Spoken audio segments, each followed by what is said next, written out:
Cuando empezamos a plantearnos la evacuación, la pregunta candente era, ¿quién se va? ¿Y quién se queda atrás?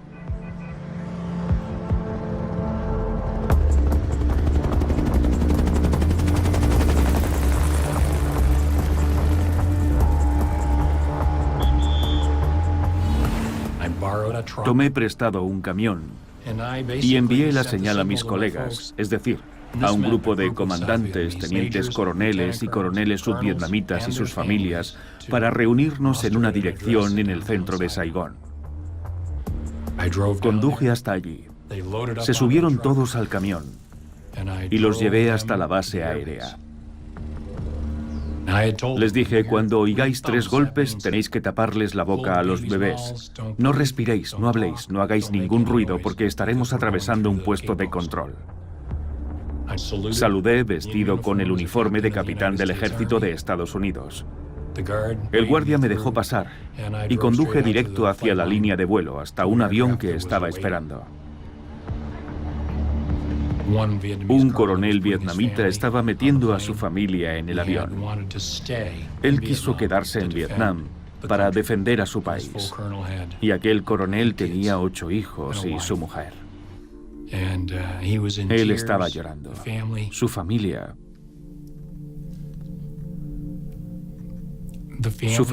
estaba llorando. Y yo le dije, suba al avión. Váyase. Váyase. Aquello representó un terrible, terrible dilema moral para todo el mundo.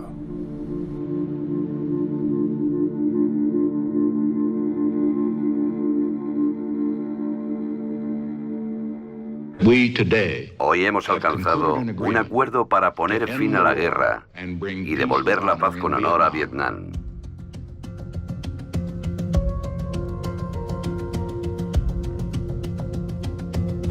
Hemos adoptado un plan para la retirada completa de todas las fuerzas terrestres de combate de Estados Unidos. Por fin, vamos a traer a los soldados estadounidenses a casa. Quienes firmamos el acuerdo, pensamos que marcaría no el comienzo de la paz en el sentido americano, sino el comienzo de un periodo de coexistencia que podría concluir finalmente, como sucedió en Corea, con la constitución de 2 estados. La reconciliación entre Vietnam del Norte y Vietnam del Sur sabíamos que sería enormemente difícil, pero yo albergaba esperanzas. Como consecuencia de los acuerdos de París, los soldados americanos marchaban a casa. Pero yo regresaba a Vietnam.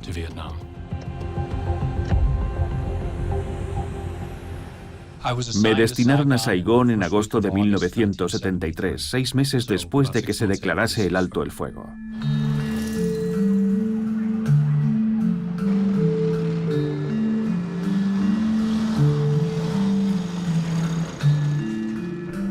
Entre la gente del Departamento de Estado y la gente de la CIA, los contratistas que estaban allí para mantener la infraestructura, mantener los aviones y la gente como yo, éramos entre 5.000 o 7.000 estadounidenses en el país. Muchos tenían novias vietnamitas y esposas, y en muchos casos hijos. En general, el ambiente era extrañamente tranquilo y en muchos casos normal en Saigón. Mi sensación era que íbamos a estar allí durante mucho tiempo. Me destinaron a la Embajada de Estados Unidos en Saigón. Estaba al mando del Batallón 84 de la Guardia de Seguridad del Cuerpo de Marines. Me ocupaba de que llevaran a cabo su entrenamiento físico. Estábamos allí para proteger la vida y las propiedades de los estadounidenses. Era un trabajo de día a día. El embajador era un hombre llamado Graham Martin, de Carolina del Norte, como yo. Hablaba con un deje lento sureño. Era un auténtico caballero. Había participado activamente en la Guerra Fría. Había perdido un hijo adoptado en combate en Vietnam y no pensaba entregar Vietnam del Sur a los comunistas. Estaba decidido a seguir llevando ayuda estadounidense a Saigón. Cuando se declaró el alto el fuego en 1973, en la Embajada de Estados Unidos, todo el mundo brindó con Bloody Marys. Se celebró una gran fiesta. Pensábamos que la paz estaba al alcance de nuestras manos, pero los acuerdos de paz de París eran una obra maestra de la ambigüedad. Para conseguir que el presidente Thieu y los sudvietnamitas aceptaran los acuerdos de París, el presidente Nixon eliminó todos los obstáculos y en una carta al presidente Thieu prometió que si los norvietnamitas violaban sustancialmente los términos de los acuerdos de París, Estados Unidos respondería con toda su fuerza. En otras palabras, volverían a entrar en guerra. Los norvietnamitas veían a Nixon como un hombre loco. Le tenían pánico. Creían que Nixon, si era necesario, volvería a llevar a las fuerzas aéreas estadounidenses. Pero en agosto de 1974 se marchó.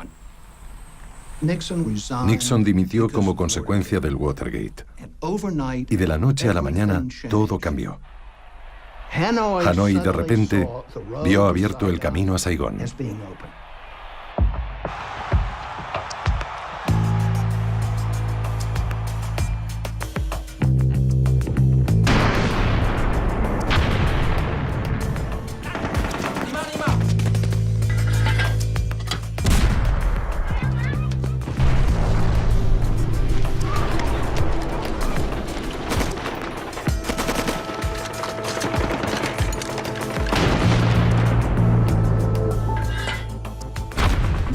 La población de Vietnam del Sur tenía sobradas razones para temer a los vietnamitas comunistas. La conducta de los comunistas en el transcurso de la guerra había sido violenta e implacable.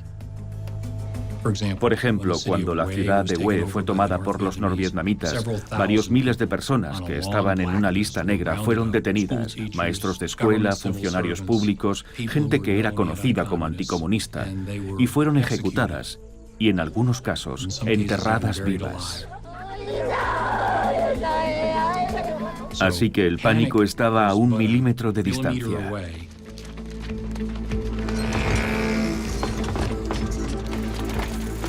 Cientos de miles de refugiados huyen en una ciega carrera todavía más lejos de los comunistas, que avanzan rápidamente. Bruce Dunning informa. El presidente Thieu ha lanzado una llamada imperiosa a los soldados y a la gente de Da Nang, urgiéndoles a permanecer en la ciudad y a luchar. Nuestras órdenes eran muy contradictorias. Un día recibíamos la orden de defender Da Nang y al día siguiente recibíamos la orden de abandonarla. Mientras el enemigo se aproxima, el pánico se ha extendido por la ciudad hasta las pistas de aterrizaje del aeropuerto. Nuestro avión está rodeado. No sé cómo demonios vamos a salir de aquí.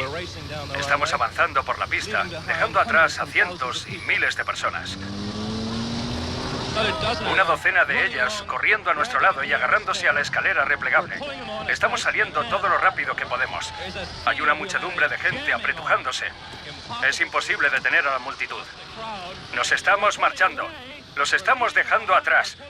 Estamos levantándola. La gente se está cayendo de la escalera. El avión está despegando. Aquello era sálvese quien pueda. Así que los vuelos de World Airways estaban atestados de soldados sudvietnamitas. Había barcos con miles de refugiados, incluidos numerosos soldados. Reinaba el pánico fuera de control. Básicamente, cualquier embarcación, camión, avión o aparato que fuese hacia el sur era asediado por gente que quería subir a bordo.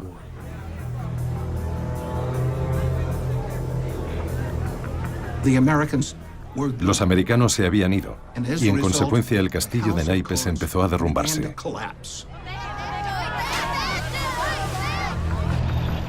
Los norvietnamitas decidieron escalar constantemente para ver si Estados Unidos reaccionaba.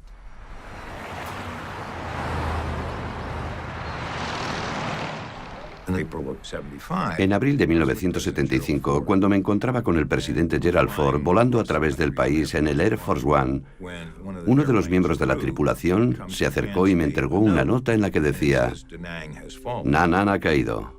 Ford fue bombardeado con preguntas por parte de la prensa cuando bajó del Air Force One. Entre 150.000 y 175.000 tropas regulares norvietnamitas bien entrenadas han entrado en Vietnam del Sur violando los acuerdos de paz de París. Nos hemos opuesto a esa violación. Es una tragedia increíble en cuanto a sus repercusiones. En esos momentos estábamos sufriendo una crisis. Teníamos una oleada humana de 500.000 refugiados desplazándose hacia el sur en dirección a Saigón. Y 160.000 tropas norvietnamitas pisándoles los talones.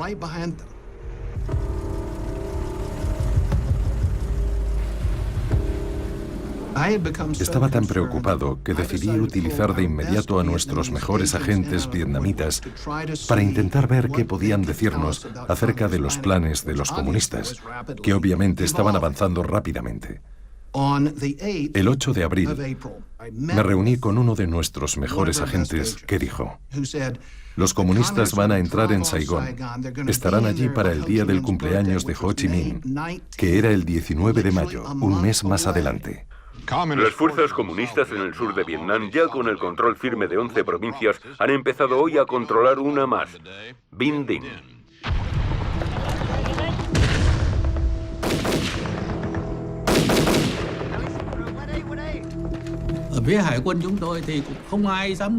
Intentamos hacerlo lo mejor que pudimos, sin pensar en el futuro.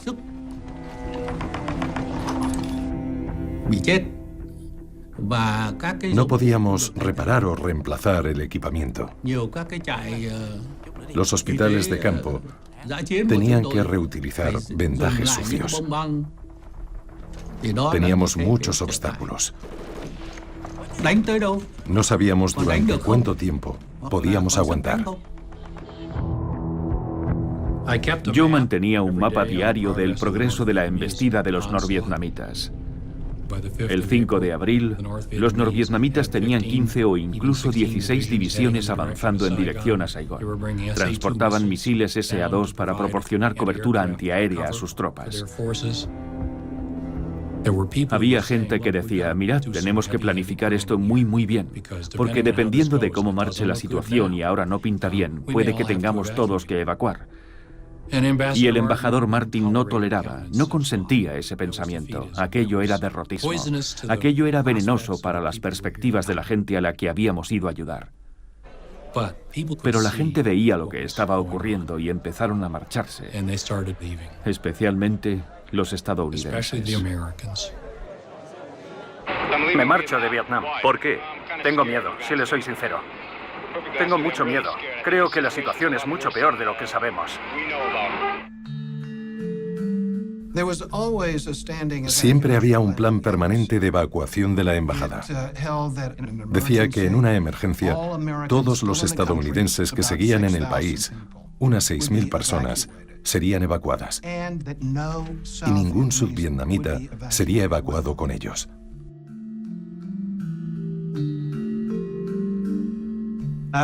Yo era estudiante. Los colegios no estaban cerrados, pero parecía que ya nadie estaba interesado en ellos.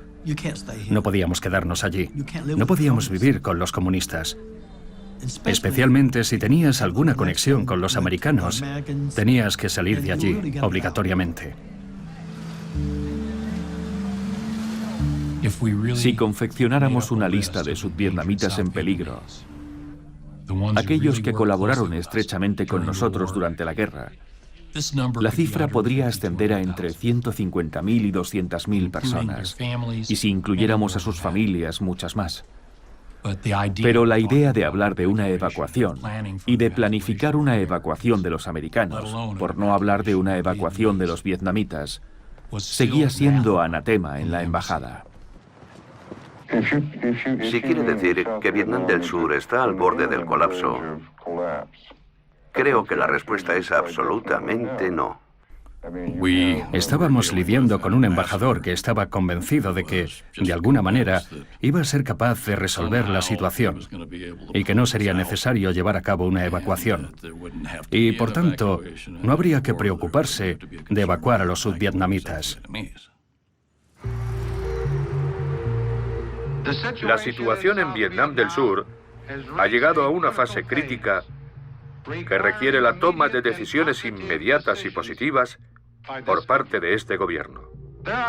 Hay decenas de miles de sudvietnamitas empleados del gobierno de Estados Unidos, de agencias de noticias, de contratistas y empresas desde hace muchos años, cuyas vidas y las de las personas a su cargo corren gravísimo peligro. Por tanto, solicito al Congreso asignar sin demora 722 millones de dólares para ayuda militar de emergencia a Vietnam del Sur. Y si lo peor sucediera,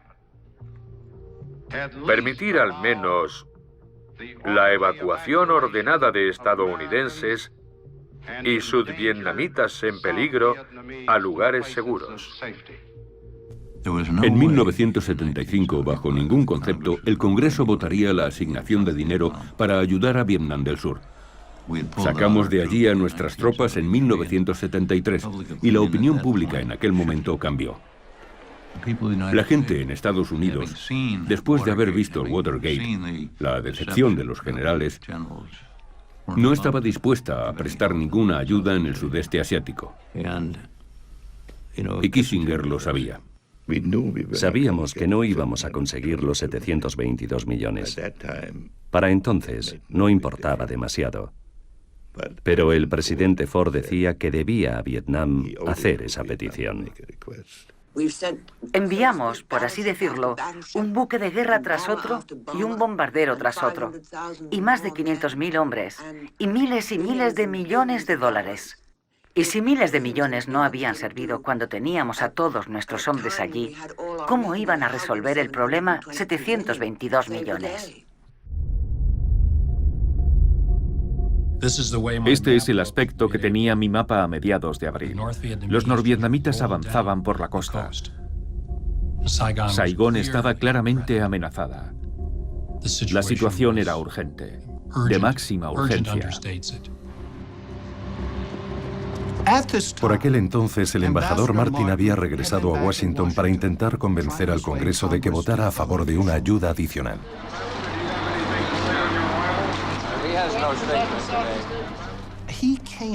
Regresó a Saigón.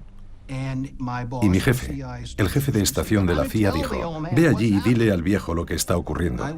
Fui y le dije: señor embajador, la mitad del ejército subvietnamita se ha desintegrado. Estamos en graves apuros. Por favor, señor, planifique una evacuación.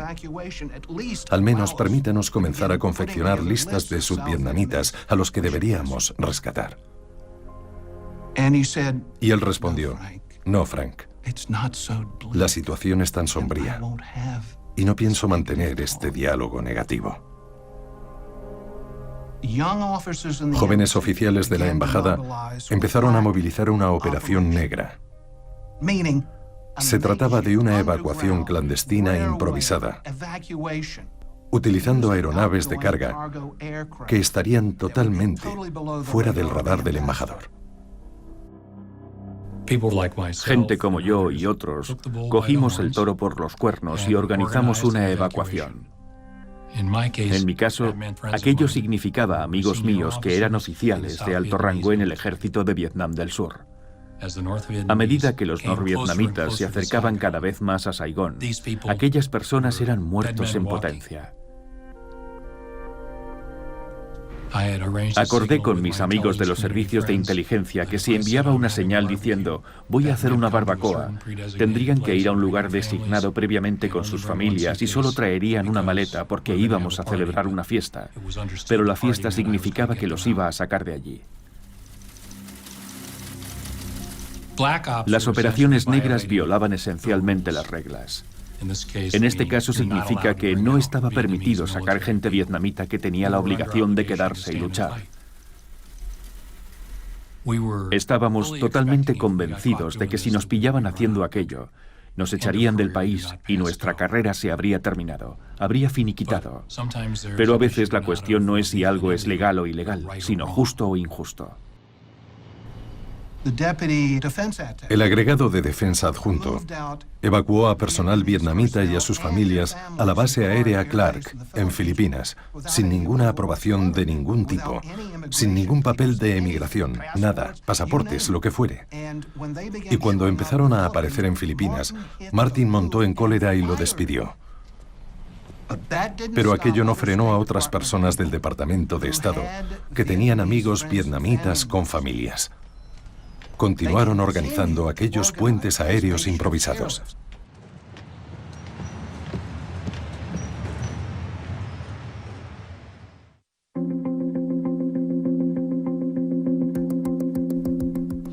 Aquel abril yo me encontraba en Cantó, que estaba a unos 160 kilómetros de Saigón. Y estábamos recibiendo informes de tal ciudad cayendo, tal provincia cayendo, etc. Y entonces nos atacaron. El sargento Hasty vino a entregarme un informe sobre los daños. Cantó sufrió bombardeos de artillería bastante intensos. Los norvietnamitas habían conseguido invadir algunas artillerías sudvietnamitas.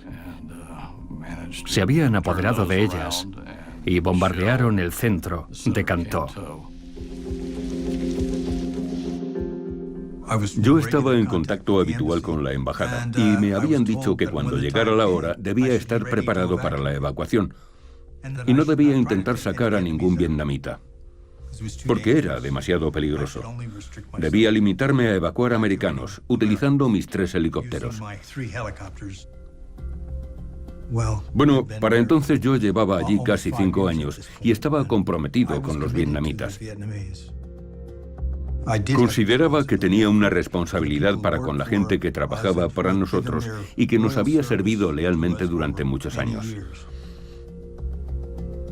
Así que decidí que, a pesar de las órdenes de Saigón, íbamos a hacer realmente un esfuerzo para evacuar a la gente de Cantó, que consideraba que podría encontrarse en peligro de muerte. Aquello podía significar cientos de personas. Así que pasé una noche en vela preocupado por todo aquello. ¿Cómo voy a hacer esto? Y entonces pensé, ¿qué demonios? Estamos en un río.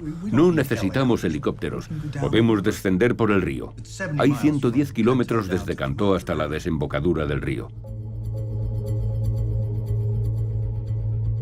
Así que encontré 2 lanchas de desembarco y pedí que las tuvieran listas.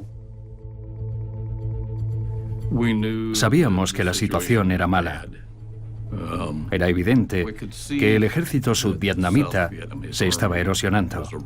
Se habían cortado suministros y se podía ver cómo el armamento empezaba a menguar. Bajo los acuerdos de París estábamos comprometidos a reabastecer a los sudvietnamitas. Carecían de cosas simples, como alambre y bolsas para arena. Estaban racionando sus proyectiles de artillería, porque se estaban acabando.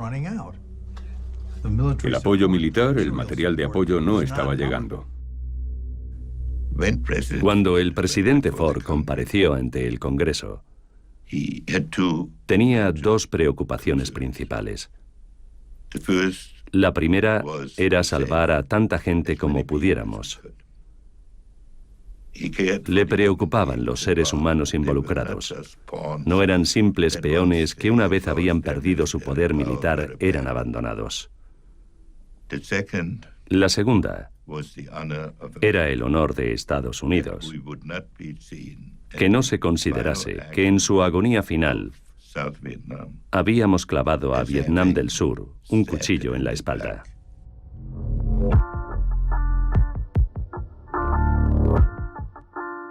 El Congreso no lo aprobó. Dijeron, se acabó, no más tropas, no más dinero, ni más ayudas a los vietnamitas.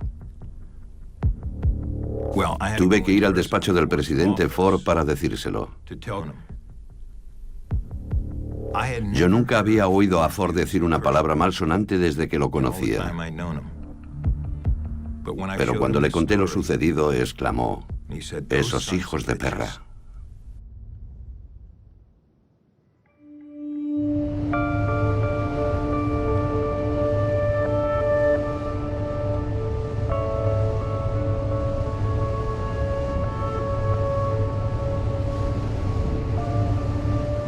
Allí había un total de 50 barcos. No éramos solo nosotros, había un montón de barcos. Estábamos esperando para la evacuación de los americanos. Yo era un pésimo escritor de cartas. Escribía una carta por cada 10 que me escribía mi mujer. A ella no le gustaba eso y dijo que intercambiaríamos cintas. Así que me iba a mi camarote, encendía la grabadora durante un par de minutos y le decía lo que estaba ocurriendo. No sé por dónde empezar. Hemos tenido un par de días realmente inusuales. Nos hemos desplazado con el resto de nuestra enorme fuerza de intervención a unos 30 kilómetros de la costa al este de Saigón. Como sucede con la mayoría de las operaciones de la Marina, estaba cuidadosamente planificada, hasta el último detalle. La cadena de mando, tal y como la entendía yo como capitán de la Marina de los Estados Unidos, y creo que la entendía correctamente, es que para cualquier tipo de evacuación, la decisión corresponde al embajador. Graham Martin era la persona responsable. Pero el ejército es responsable de proporcionarle todo tipo de planes. Y así fue como le presentamos las 4 opciones. La primera opción era llevar barcos comerciales por el río Saigón hasta un par de manzanas de distancia de la embajada. En los barcos se cargaría a quien se quisiera evacuar y así se llevaría a cabo. La segunda opción era, bueno, las aerolíneas United, Continental y Flying Tiger seguían utilizando la base de las fuerzas aéreas de Tan Son Nhat y se podía sacar a quien se quisiera en la aviación comercial. La tercera opción era la aviación militar de ala fija, aviones C-5A, C-141, que transportan muchas personas. Se les podía haber trasladado desde Tan Son Nhat en esos aviones. La última opción eran los helicópteros, que saldrían desde los portaaviones hacia la base de las fuerzas aéreas de Tan Son Nhat. Allí teníamos 75 helicópteros del Cuerpo de Marines. La opción de los helicópteros era el último recurso. No eran muy veloces y tampoco podían transportar a mucha gente. Se utilizaría si todo lo demás fallaba.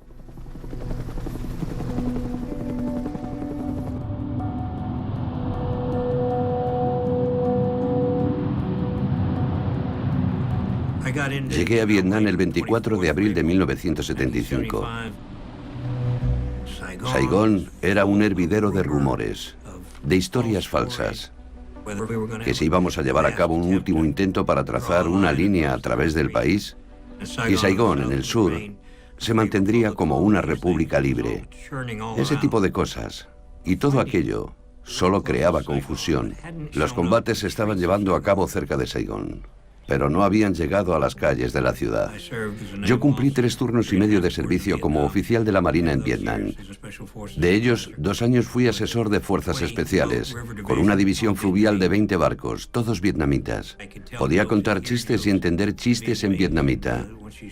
Y cuando llegas a ese punto, terminas siendo capaz de soñar en vietnamita. En 1975, mi misión era eliminar o destruir tantos barcos, botes o cualquier cosa que considerase que era beneficiosa para el enemigo.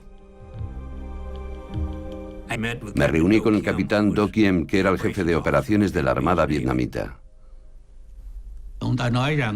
Dijo que la situación se estaba volviendo desesperada y debíamos ayudarle a llevar a cabo un plan para que los buques de la Marina vietnamita que nos había proporcionado Estados Unidos no cayeran en manos de los comunistas.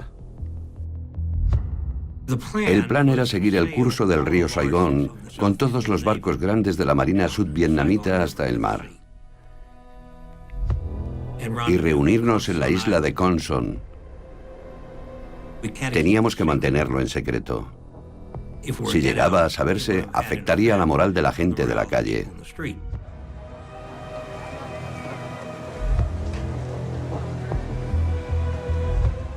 Sabíamos que había unos 5.000 americanos todavía en el país. Muchos de ellos tenían mujeres vietnamitas, amantes, lo que fuera.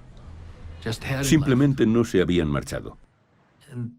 Y básicamente nos estaban dando a entender que no íbamos a marcharnos sin nuestras familias. Finalmente el embajador nos dio permiso para eludir las leyes de inmigración y enviar a aquellos vietnamitas fuera del país.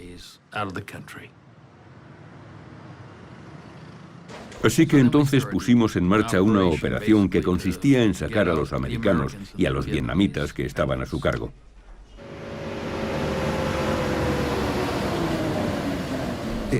No era una evacuación oficial.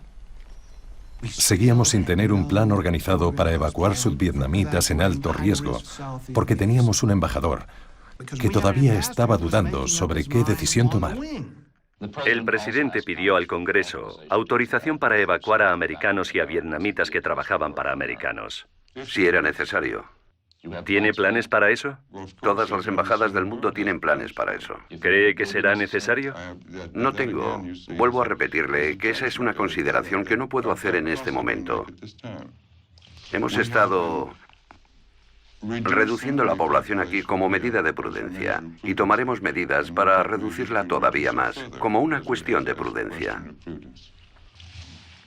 El embajador era extremadamente temeroso. Y supongo que comprensiblemente. Así que cuando se hablaba de una evacuación o se enviaban señales de que se estaba planificando o se iba a llevar a cabo una evacuación, él temía que aquello desencadenara una ola de pánico. Era hora de marcharse. Y en Saigón, en aquellos momentos, lo importante era a quien conocías. La palabra clave era conexión. Había mucha gente intentando conseguir su dinero, porque si tenían dinero, a lo mejor podían encontrar una conexión para salir de allí. ¿Quieres irte? Pues dame tanto dinero.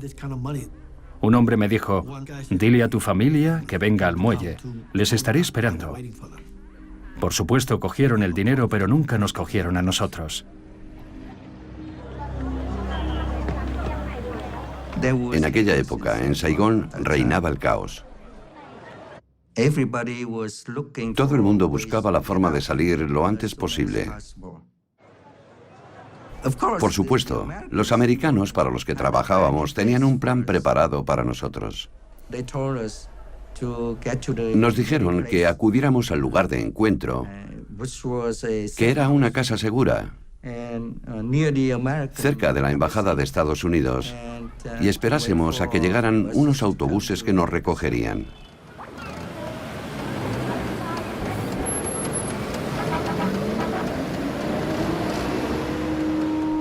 Si íbamos a sacar a gente de allí, tendríamos que buscar la forma de llevarlo a cabo y llevar a los vietnamitas de alguna manera a los aviones más grandes.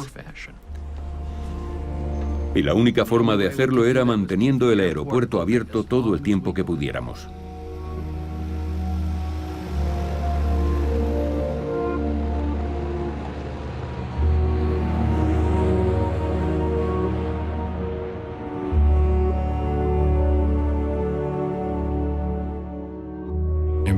El embajador Martin tenía todavía esperanzas de que aquello no terminaría con los norvietnamitas humillando a Estados Unidos atacando Saigón.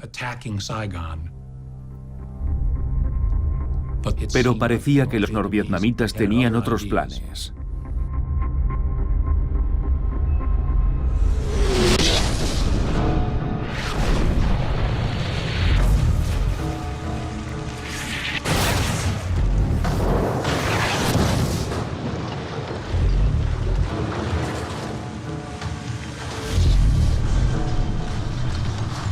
Lo que podría ser la batalla final de Saigón ha comenzado. Fuerzas terrestres comunistas han empezado a avanzar en dirección al aeropuerto de Tan Son Nhat de Saigón.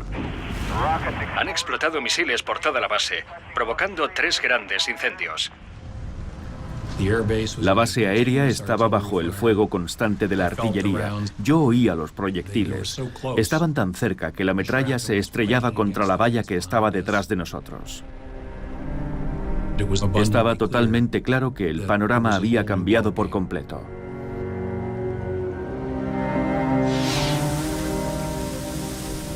Nunca pensamos que tendríamos problemas allí. Y entonces, por supuesto, el miedo se apoderó de nosotros porque ahora sabíamos que la cosa iba realmente en serio. ¿Iban a continuar bombardeando Tan Son Nhat? Nos habían dado un aviso. Marchaos. Cuando salió el sol, el general Smith, que era nuestro agregado de defensa en Tan Son Nhat, se puso en contacto con el embajador y le dijo: el plan para utilizar la aviación de ala fija para sacar a varios miles de personas hoy no va a funcionar, y vamos a tener que recurrir a esto, la opción 4. Una evacuación con helicópteros de transporte de cargas pesadas. Y el embajador Martin no quiso oír hablar de ello. Dijo: quiero salir ahí fuera, quiero verlo. Y lo hizo. Se metió en un sedán, no le faltaban agallas. Seguían cayendo proyectiles de forma esporádica. Pero seguía habiendo fuego de artillería. Y vio como la pista principal estaba llena de cráteres de la artillería norvietnamita. Quedó claro que el general Smith no actuó de forma precipitada cuando recomendó la opción 4. La preocupación del general Martin hasta la fecha era con toda claridad que una vez comenzáramos la evacuación oficial, era bastante obvio que el juego había terminado. Hay que recordar que era un embajador que había perdido a su único hijo en combate en Vietnam. Uno terminaba invirtiendo muchas cosas en aquel país. Él había albergado esperanzas de que, de alguna manera, se podría llegar a una solución tripartita, de forma que Vietnam del Sur continuara existiendo con una especie de independencia o autonomía. Y le animaron a pensar que aquello podría ser factible. Pero la mañana del 29 terminó aceptando el hecho de que aquello no iba a suceder. Llamé por teléfono al secretario Kissinger y le dije que informara al presidente que había decidido que teníamos que escoger la opción 4. Cuando le dije al presidente Ford que el aeropuerto estaba siendo bombardeado y que había llegado la hora de apretar el gatillo, él volvía sobre lo mismo una y otra vez. ¿Realmente crees que tenemos que hacerlo? Así de doloroso fue para él. Finalmente, a regañadientes, dio el visto bueno para la evacuación final.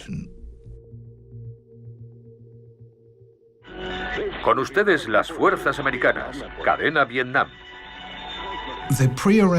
La señal convenida para la evacuación se emitió en la radio americana en Saigón. El mensaje era: la temperatura es de 40 grados y medio y sigue subiendo. Y luego Blanca Navidad de Bing Crosby. Y por supuesto, alrededor de las 10 de la mañana, creo, el 29, Crosby estaba sonando en las ondas.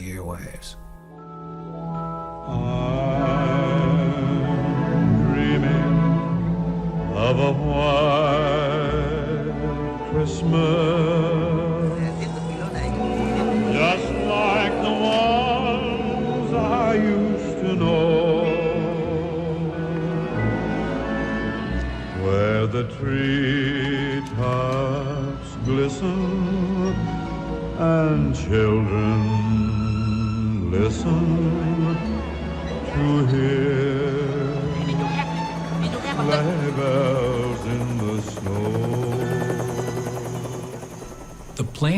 El plan era que cuando se diera la señal, los americanos que seguían en Saigón se desplazarían de inmediato a puntos de recogida en la ciudad para que los autobuses pudieran ir a esos 13 emplazamientos y llevar a todo el mundo a la base aérea desde donde se les trasladaría en helicóptero hasta la flota. Habíamos preparado 3 o 4 zonas de aterrizaje justo enfrente de la pista principal de la base aérea de Tan Son Nhat. Zonas que no habían estado bajo el fuego de la artillería, donde los helicópteros para transporte de cargas pesadas podían entrar. Era un buen plan. Tenían buenas instalaciones y buena seguridad. Ahora que se había declarado la opción 4, no creo que nadie dijera, bueno, tenemos 7.000, 6.000, 5.000 o los que quedaran por evacuar. Yo creo que el espíritu era, vamos a sacar a todo el mundo que queda en el aeropuerto y a todo el mundo que aparezca. Y en un momento determinado, la embajada evacuará a sus varios centenares de empleados trayéndolos aquí y todo habrá terminado. Pero por desgracia el plan se vio comprometido.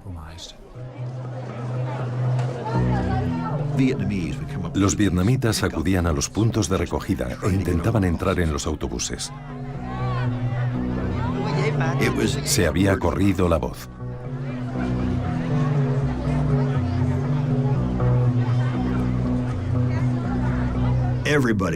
Todo el mundo en Saigón parecía querer marcharse aquel día. Y cuando yo llegué a mi punto de recogida reinaba el caos. De uno en uno y todo irá bien.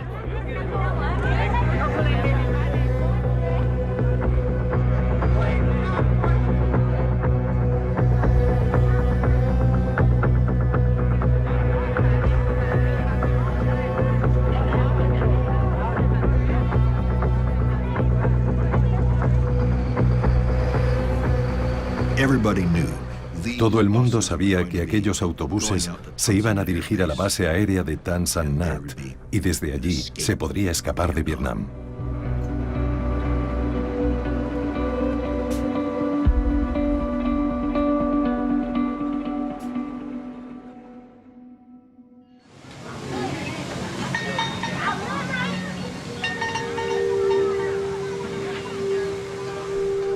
Recibí una llamada telefónica de Saigón diciendo que el presidente había dado orden de que evacuáramos a todos los americanos. Todo el mundo fue alertado, incluidos todos los vietnamitas a los que había informado.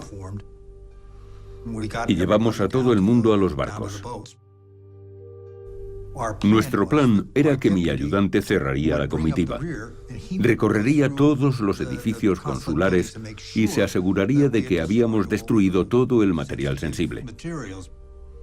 El sargento Hasty se quedó ayudándole. Realicé la última emisión en Saigón y en todas las demás estaciones. Aquí el consulado de Cantó, emitiendo por última vez. Había comenzado la evacuación.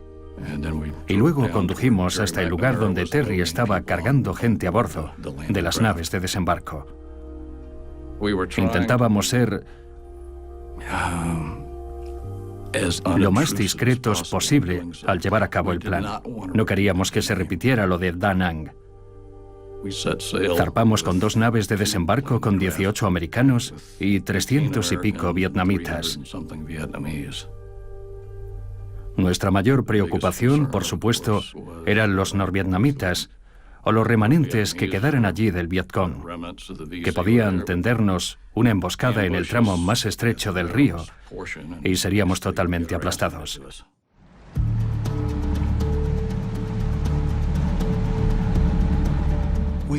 Llegamos a cierta distancia de Cantó y de repente unas barcas se aproximaron y dispararon delante de nuestra proa. Eran barcas de la Marina sudvietnamita y nos dijeron que nos detuviéramos. Y lo hicimos, porque estaban muy bien armados. Evidentemente, las órdenes que tenían era dar el alto y luego detener a cualquiera que quisiera escapar. Les habían dado orden de que nos volvieran a llevar a Cantó, porque pensaban que llevábamos desertores a bordo, oficiales militares y gente en edad militar. En realidad había un par de ellos, incluido el segundo comandante de las Fuerzas Aéreas, que se había puesto ropa civil y se había colado en el barco. Pero yo no iba a volver a Cantó, así que hubo un enfrentamiento en medio del río. Le pedí al oficial vietnamita al mando que se pusiera en contacto con el comandante de la Marina, el capitán de navío Tang. Yo había sacado a la esposa y los hijos de Tang de Saigón. Esperaba que actuase con reciprocidad. Y lo hizo. El oficial se acercó finalmente y, elevando mucho la voz, dijo: ¿no tienen aquí militares o gente en edad militar? Y yo le respondí: no, por supuesto que no. Bueno, les dijo a los marineros que se retirasen y continuamos río abajo. Las probabilidades de éxito yendo río abajo eran del 50% a lo sumo, pero continuamos de todos modos.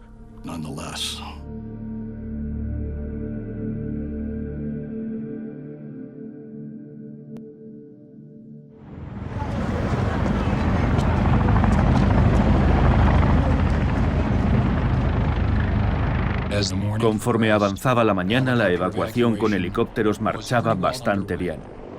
Pero el tiempo de finalización no lo marcábamos realmente nosotros. Francamente, dependía de lo que tolerasen los norvietnamitas. ¿Durante cuánto tiempo se mantendrían a la expectativa y nos dejarían seguir con nuestro plan?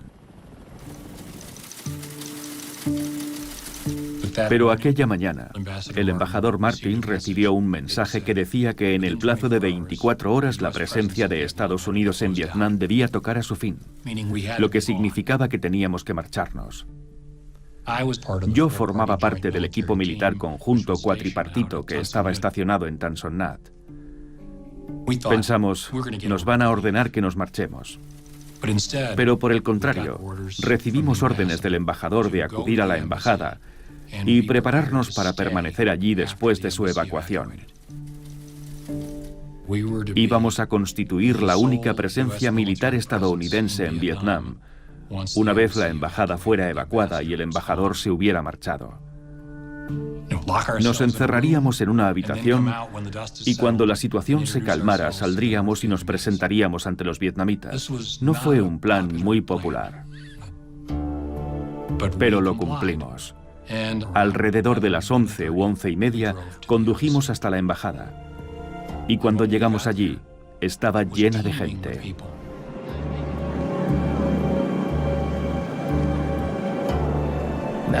Aquella mañana debía haber por lo menos unas 10.000 personas rodeando literalmente la embajada. El recinto de la embajada tenía el tamaño de una manzana. Era grande y todo su perímetro estaba atestado de gente hasta unos 70 o 100 metros de distancia.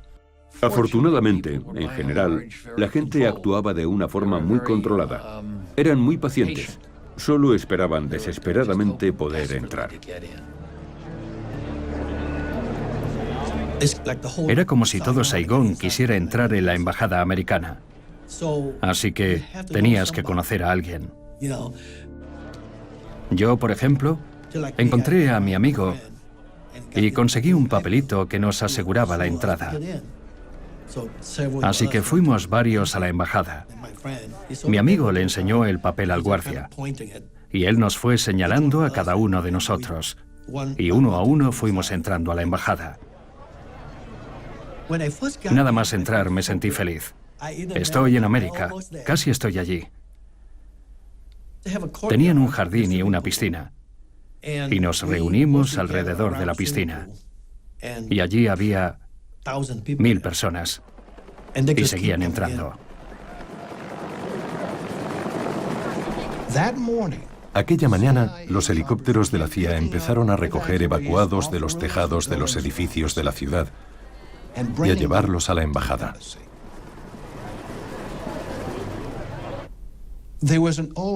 Había un viejo piloto llamado Obi Harnage. Había perdido la visión en un ojo y cojeaba de una pierna. Yo le dije: Harnage, tenemos gente en el número 6 de Gia Long. Tienes que ir a recogerlos. Era el edificio de apartamentos donde vivía el jefe de estación de la CIA. Había una serie de vietnamitas en muy alto riesgo, incluido el ministro de Defensa de Vietnam del Sur, todos esperando para ser rescatados. Mientras subían por la escalera al tejado, un fotógrafo tomó aquella famosa fotografía. Mucha gente pensó que se trataba de la embajada estadounidense, pero no lo era. Pero indicaba hasta qué punto el caos se había apoderado de la situación.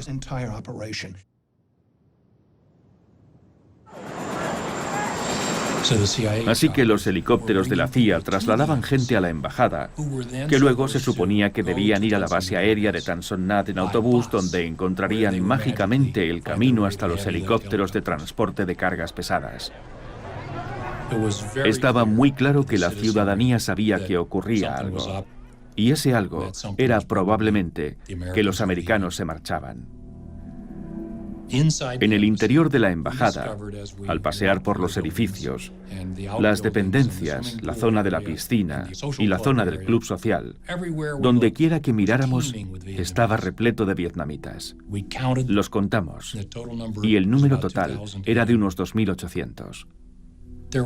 Era evidente que, de alguna manera, alguien tenía que haber dejado entrar a toda esa gente en la embajada. ¿Habían sido los guardias de seguridad del cuerpo de marines que habían mirado hacia otro lado? ¿Habían sido empleados americanos de la embajada que estaban haciendo lo que habíamos hecho nosotros con las operaciones negras y se ocupaban de los suyos? Nunca llegamos a esclarecer aquello y, francamente, nunca lo intentamos. Uno de los marines me dijo, deberíamos sacar al sastre. Había un sastre que confeccionaba toda nuestra ropa de civiles. Y yo le respondí que ¿por qué no sacábamos también al cocinero? También deberíamos llevarnos al cocinero y a todos los demás cocineros. Deberían salir, tenían negocios con los americanos. Así que cogieron la camioneta del pan y recogieron al sastre, a los cocineros y a los lavaplatos, a algunos otros y a sus familias. Y los condujeron al recinto de la embajada. La embajada se había convertido en un refugio. La gente esperaba entrar.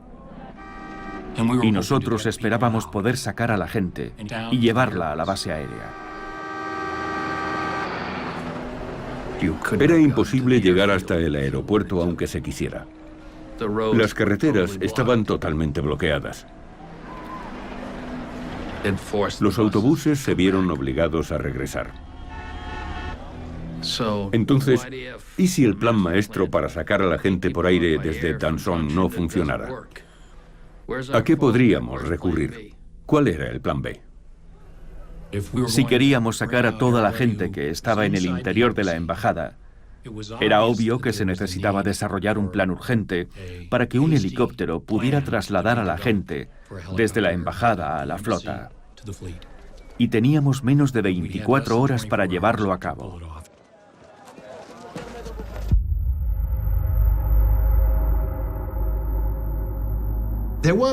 En el aparcamiento de la embajada había un gran tamarindo, del que el embajador a menudo decía, es tan firme como el compromiso de los americanos en Vietnam. Aquella última mañana el jefe de estación de la CIA le dijo, señor embajador, tenemos que talarlo. No se podía aterrizar con ningún helicóptero grande en el aparcamiento a menos que el árbol y los arbustos fueran eliminados. El embajador se había resistido a que taláramos ese árbol, porque no quería que nadie se enterase de que estábamos llevando a cabo o íbamos a llevar a cabo cualquier tipo de evacuación.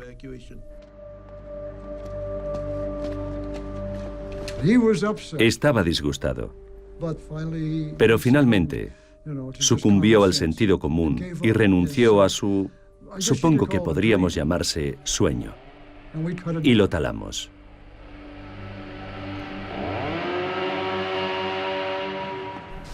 También durante los últimos días nos había impedido que quemáramos documentos clasificados por temor a que provocara el pánico entre los sudvietnamitas. Así que aquella mañana del 29 teníamos miles de folios de documentos clasificados que no habíamos destruido de antemano. Nuestra siguiente tarea era revisar los documentos clasificados y deshacernos de ellos. Así que fuimos a cada una de las oficinas y les pedimos a los empleados que empezaran a sacar el material. Y empezaron a salir montones y montones de papeles. Y comenzamos a triturarlos.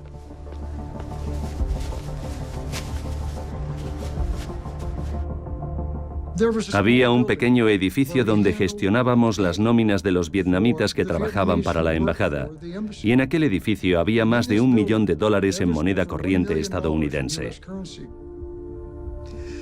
Así que tuvimos que enviar un mensaje a la Marina, que lo envió a su vez al Departamento del Tesoro, que nos dijo que lo destruyéramos. Así que les pedí a varios marines que se deshicieran del dinero y les dije, por cierto, os vamos a encerrar ahí. Tardaron 8 horas en quemar el $1 millón. Aquella mañana, el miedo y la desesperación estaban a la orden del día, pero yo tenía un trabajo importante que hacer, impedir que el enemigo se hiciera con los barcos de los sudvietnamitas. El señor Armitage llamó y dijo, Capitán Kiem, tenemos que marcharnos hoy. Algunos de los barcos estaban en mal estado. Nuestro plan era ponerlos en marcha, aunque solo tuvieran un motor en funcionamiento. Francamente, nosotros esperábamos haber contado con más tiempo para prepararnos. Gente de nuestros servicios de inteligencia nos habían dicho que tendríamos hasta el 4 de mayo, pero los norvietnamitas se acercaban cada vez más, así que había llegado claramente el momento de enviar la señal para marcharnos. Teníamos 32 barcos listos para zarpar. Le dije a Armitage que necesitábamos a todos los marineros que pudiésemos reunir, pero que había que permitir que sus familias embarcaran con ellos, porque si no, no irían. Yo lo sabía. Lo que no sabía era cuántos civiles iban a subir a bordo. No tenía ni idea. Lo cierto es que planear una evacuación estaba muy por encima de mi rango. Pero cuando uno está convencido de cuál es su deber, la situación no admite ninguna duda y tienes que hacerlo con todo tu corazón.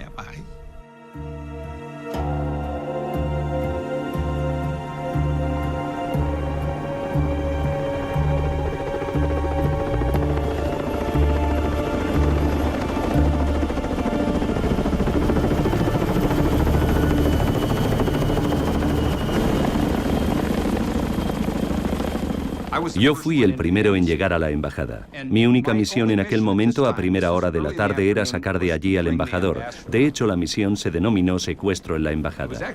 Mi principal objetivo era rescatar al embajador.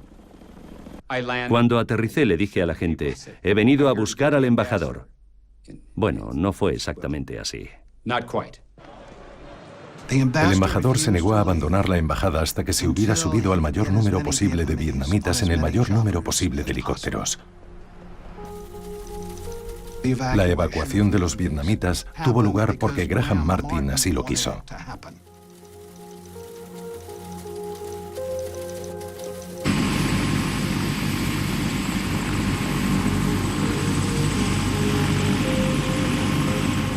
Subieron a algunos vietnamitas a mi helicóptero, pero como mi misión era subir a bordo al embajador, fuimos directamente al buque insignia Blue Ridge.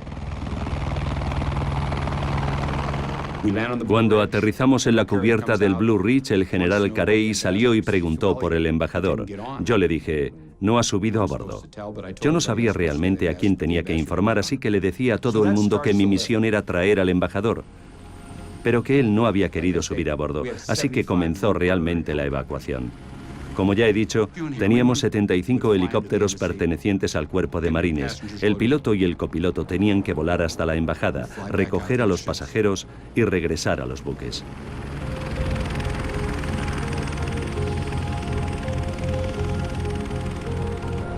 El trayecto entre ida y vuelta duraba poco más de 1 hora.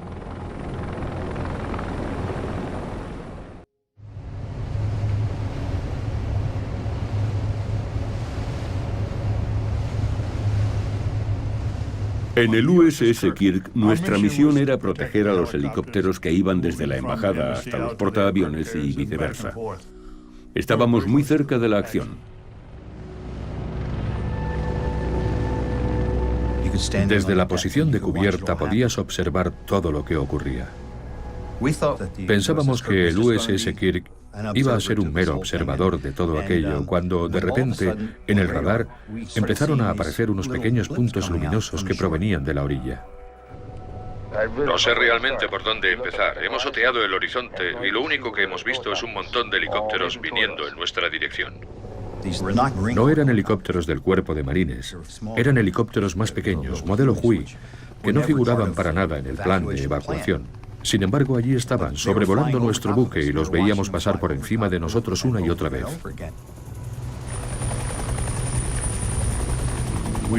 En un principio los veíamos como enemigos, hasta que pudimos verificar de quién se trataba.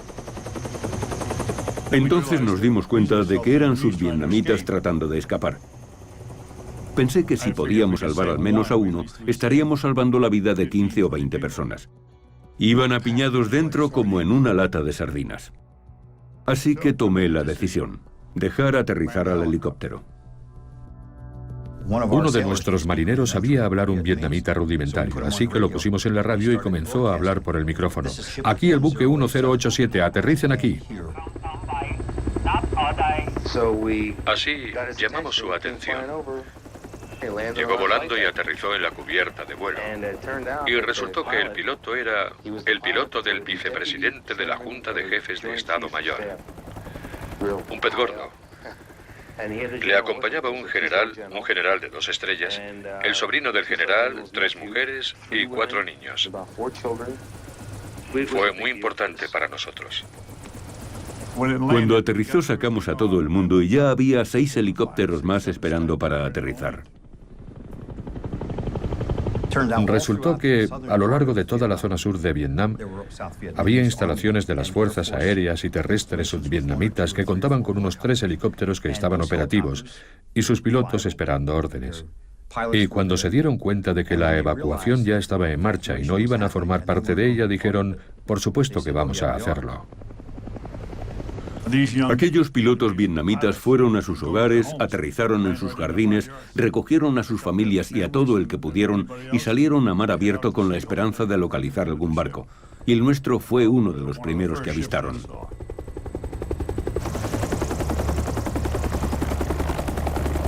Nuestra cubierta de vuelo tiene capacidad para albergar el aterrizaje de un solo helicóptero cada vez, y se trata de aparatos sin ruedas, solo llevan patines. Como había otros helicópteros buscando un lugar para aterrizar, los empujamos físicamente. Era un helicóptero que pesaba miles de kilos, así que tuvimos que encontrar la manera de arrastrarlo 15 metros hasta el borde de la cubierta de vuelo. En esas situaciones no hay tiempo para pensar en lo que haces, actúas. Así que despejamos la cubierta y empezaron a aterrizar de uno en uno. Algunos tenían impactos de bala, se veían perfectamente los agujeros. La mayoría de los vietnamitas que salieron, y me refiero a las tripulaciones de vuelo, iban fuertemente armados. Todos llevaban armas cortas y algunos fusiles M16. No tenían ni idea de lo que les esperaba. Habían salido dispuestos a todo. De modo que tuvimos que desarmarlos.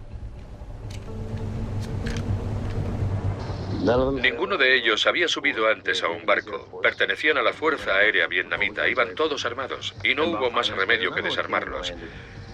Unos 5 minutos más tarde entró otro aparato y aterrizó. Y arrojamos el aparato por la borda, era el segundo, y yo también ayudé a empujarlo. A continuación llegó el tercer aparato, aterrizó también, lo empujamos por la borda. Así que en poco tiempo habíamos arrojado al agua 3 helicópteros. Es increíble, sé que parece algo inverosímil, pero es cierto.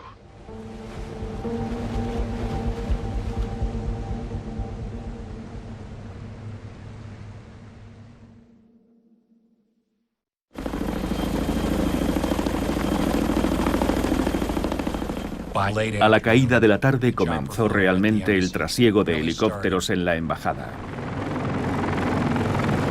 Y cada vez que llegaba un aparato, subían a bordo otras 40 o 50 personas. Pero ¿la gente que se evacuó era la adecuada? ¿Quién dice que aquellas eran las personas que merecían o deberían haber sido evacuadas? Muchas personas eran simplemente buenos escaladores de muros. Los helicópteros empezaron a llegar a intervalos de 10 minutos. Mientras uno aterrizaba en la azotea, el otro aterrizaba en el aparcamiento. Reunían a los vietnamitas en grupos, los registraban y si iban armados se arrojaban las armas a la piscina. En cuanto aterrizaba el helicóptero, los llevaban a una zona restringida y un par de marines los acompañaban hasta el aparato. Entonces izaban la rampa y despegaban.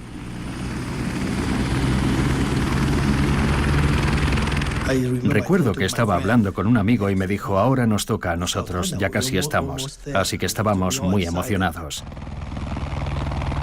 Recuerdo que cuando un helicóptero descendía, el aire casi nos tiraba. Teníamos que agacharnos para luchar contra el remolino de aire.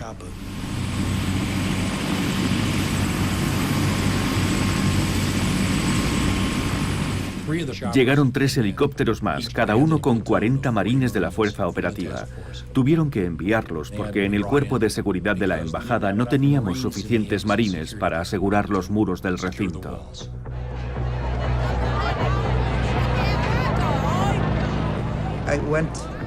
Fui con mi esposa a la embajada. Había un montón de gente trepando a los muros, pero no pudieron entrar.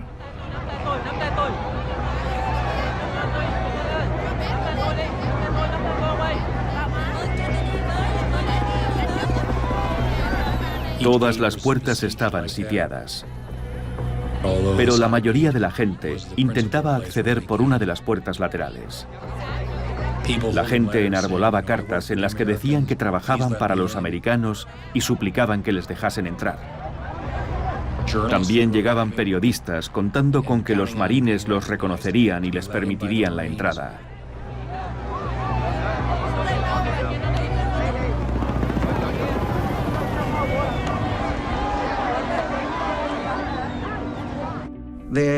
Había una marea de gente que quería salir en los helicópteros, pero, bueno, se quedaban mirando mientras despegaban.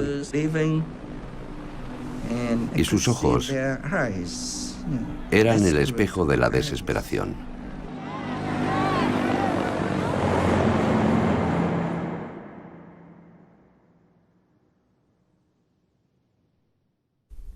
Mi padre pilotaba un helicóptero Chinook de las Fuerzas Aéreas Sudvietnamitas. Había estado esperando órdenes, pero su capitán simplemente se había ido. Así que él y otros pilotos cogieron los Chinooks que estaban en mejores condiciones y despegaron.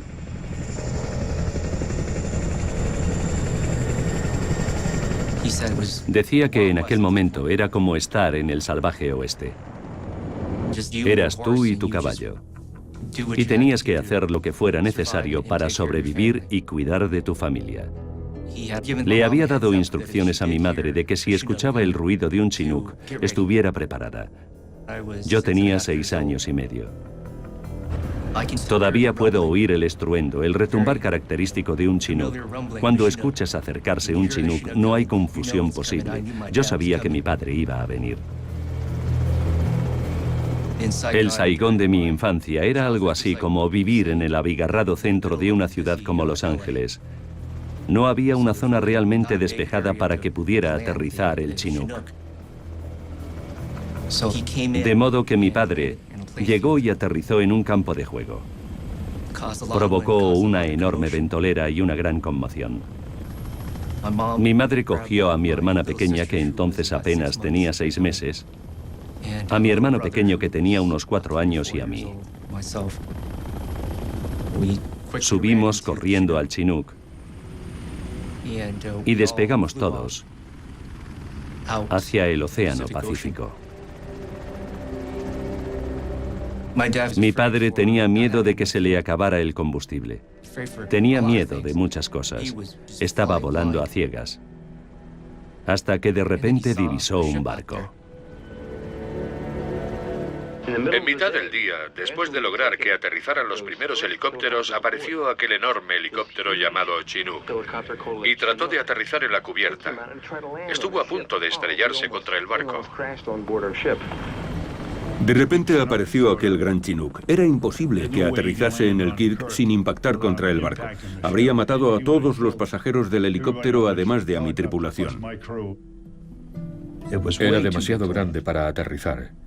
Pensamos que el helicóptero se iría, pero a medida que el barco seguía avanzando a una velocidad de unos 5 nudos aproximadamente, el piloto comunicó que se estaba quedando sin combustible. Se abrió la puerta de babor del helicóptero y se situó a la altura de la popa del Kirk. Entonces, de repente, vimos asomarse a una persona. Uno a uno fuimos saltando. Salté yo, saltó mi hermano. Mi madre sostenía a mi hermana, que obviamente estaba muy asustada.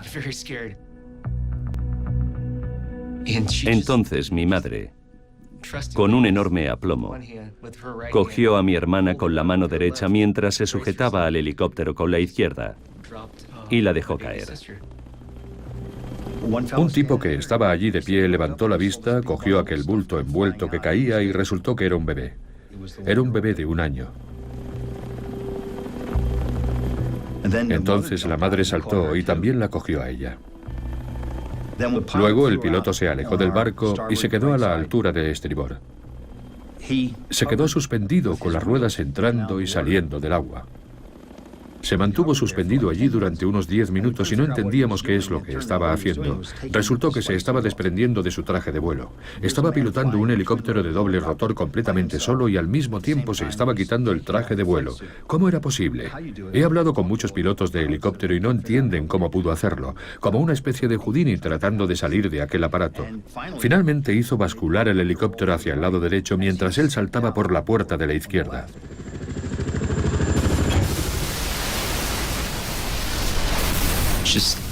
Se oyó un ruido atronador mientras los trozos de metal saltaban por los aires. Y de repente se hizo el silencio. Entonces apareció y estaba vivo. Y se alejó nadando del helicóptero. El helicóptero estaba solo a unos 6 metros de él cuando cayó al agua. Fue increíble. Salimos y fuimos a recogerle. Estaba en buenas condiciones, solo un poco empapado. La única desgracia es que unas pequeñas barras de oro que guardaba en el bolsillo de su camisa y que eran todas sus posesiones en este mundo se habían hundido. Así que lo perdió todo. Cuando finalmente llegó al barco, lo único que le quedaba era su ropa interior. Era un extraordinario piloto. Estaba completamente tranquilo y sereno. Finalmente, aterrizaron un total de 17 helicópteros y acabamos recogiendo 157 personas a bordo del barco.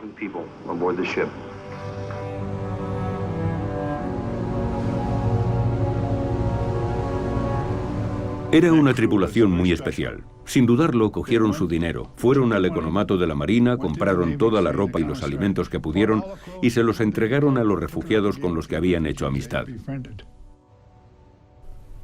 Eran unos tipos increíbles.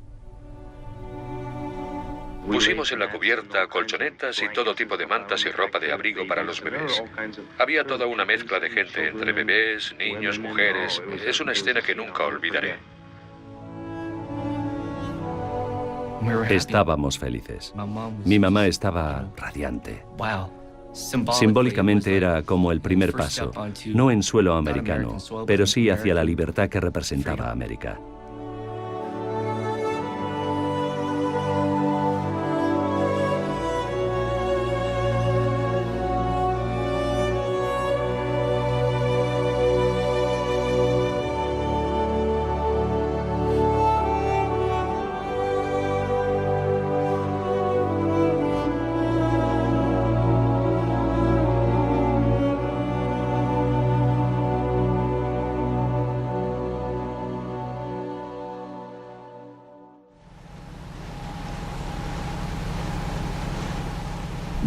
Continuamos río abajo con nuestra lancha de desembarco a la cabeza. Estábamos a unas 4 o 5 horas de Canto. Era una lancha de desembarco de metal.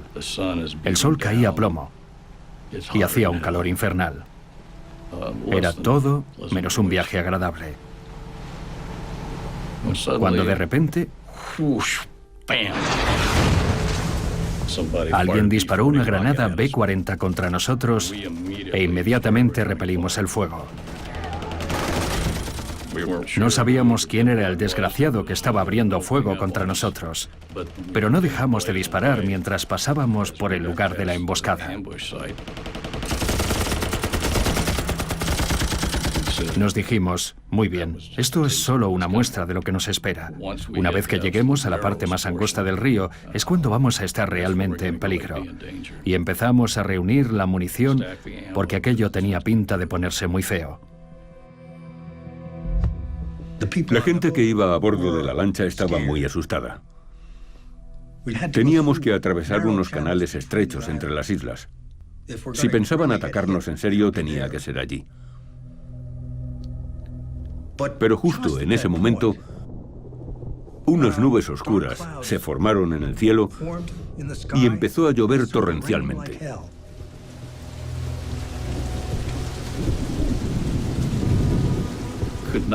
Desde la popa no se podía distinguir la proa de la lancha y solo había 18 metros. El ruido de la lluvia,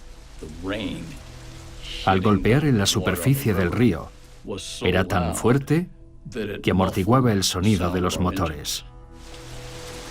Y continuó así durante unos 25 minutos. El tiempo suficiente para que pudiéramos atravesar la parte más peligrosa del recorrido. Y cuando la lluvia comenzó a remitir, habíamos llegado a la zona del río más allá del canal, más allá de las pequeñas islas donde el río se ensanchaba de nuevo y recuperaba su holgado cauce. Así que aquel día alguien estaba cuidando de nosotros.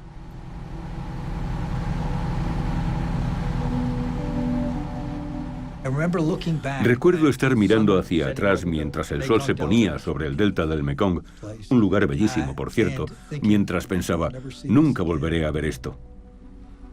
Había llegado a sentirme muy unido a Vietnam. Cuando salimos al mar de China, se hizo de noche. Y a cada rato, yo disparaba un par de bengalas con la esperanza de encontrar algún barco por la zona. Pero nada. Y entonces vimos una luz tenue en el horizonte. Y a medida que nos acercábamos, pudimos ver que eran las luces del aparejo de un barco. Entonces dijimos, ¿qué diablos? Y nos dirigimos hacia él.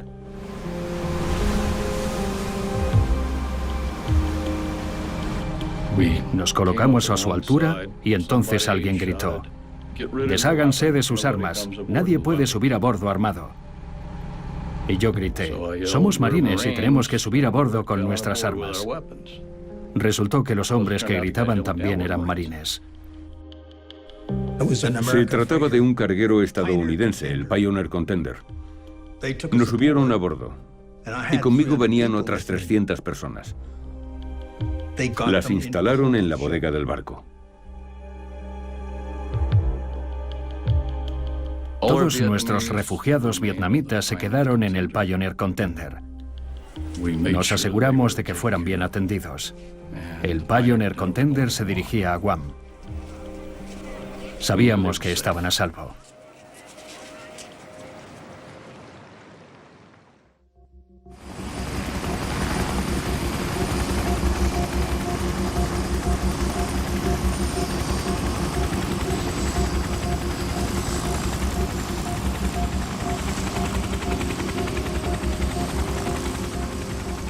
Cuando comenzó la evacuación, estábamos muy emocionados con nuestra misión.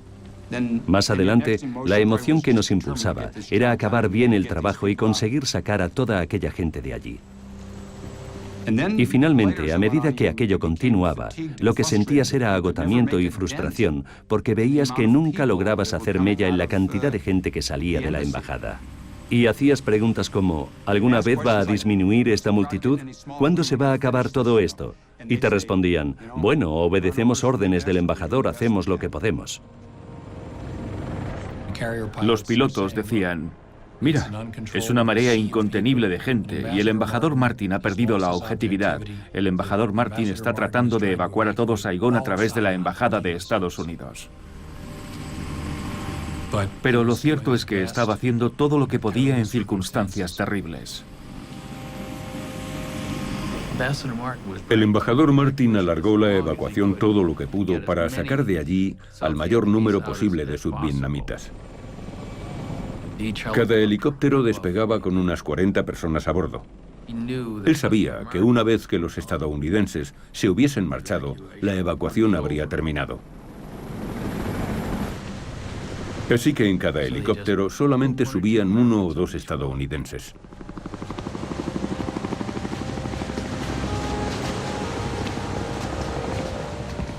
Estábamos muy cansados y no veíamos el fin de todo aquello. Entonces hicimos correr la voz de que no nos vendría mal un poco de ayuda, que solo teníamos 75 helicópteros. Y la respuesta que recibimos fue, no, los pilotos de la Marina nunca se cansan.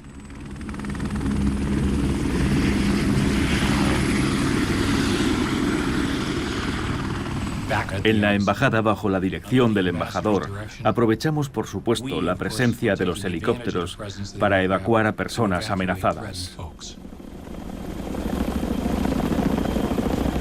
Pero hubo otros esfuerzos independientes para evacuar a la gente. Varios de nosotros, en la embajada, tomamos la decisión de conducir furgonetas hasta los muelles del río Saigón. Yo tenía un punto de reunión asignado en el centro de Saigón. Apiñé a unas 15 personas en una furgoneta de 9 plazas. Y luego conduje por las calles de Saigón, a través de varios puntos de control, hasta los muelles.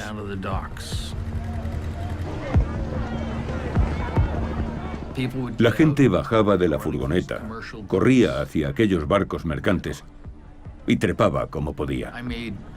Hice una serie de trayectos y cada vez había más y más y más gente.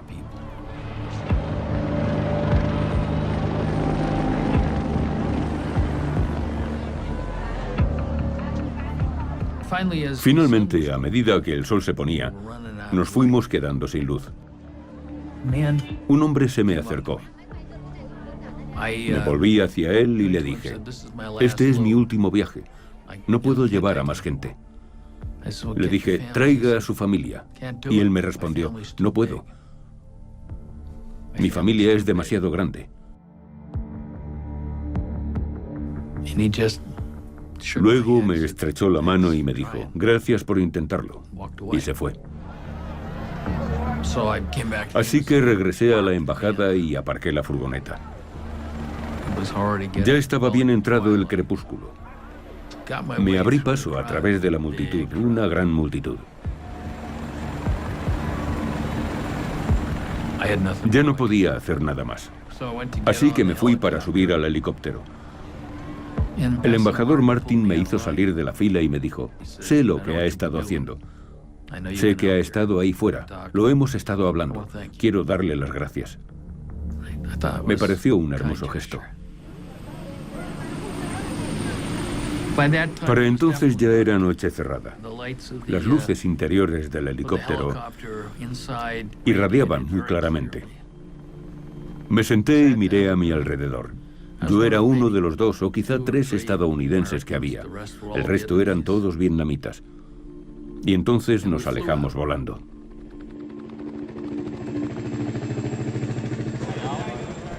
Recuerdo que estaba muy oscuro. La gente empezó a hacerse un hueco con los codos para intentar colocarse los primeros. Fue entonces cuando el capitán Harrington comenzó a hablarnos en vietnamita. No vamos a dejar a nadie atrás. Luego dijo, cuando estáis en la embajada estadounidense, estáis en territorio estadounidense. Os prometo que yo y mis soldados seremos los últimos en salir de la embajada. Después de ese anuncio, todo el mundo se sintió relajado. Estábamos tan relajados que olvidamos cualquier preocupación. ¿Sí? Nos dijeron que los tanques norvietnamitas estaban muy cerca. Así que, desde la Casa Blanca, preguntamos al Departamento de Defensa cuántos sudvietnamitas quedaban concretamente dentro del recinto de la embajada. Y entonces calculamos cuántos helicópteros se necesitarían para evacuarlos. Martin nos dijo que él tenía que subir al último helicóptero. Lo único que sé es que en Washington había cierta confusión respecto a la cifra de personas que habían quedado en tierra. A la 1 de la madrugada quedaban 1.100 personas por evacuar. Después de recibir un aluvión de helicópteros, aún quedaban 420 personas. Desde Washington recibimos la orden de acabar con la evacuación, exceptuando el traslado de los estadounidenses que quedasen. Alrededor de las 4:30 de la madrugada volví a aterrizar en el Blue Ridge. El general Carey salió, me dio una manzana y una taza de café o algo así y me dijo: estamos bajo las órdenes del presidente, tienes que sacar al embajador de allí.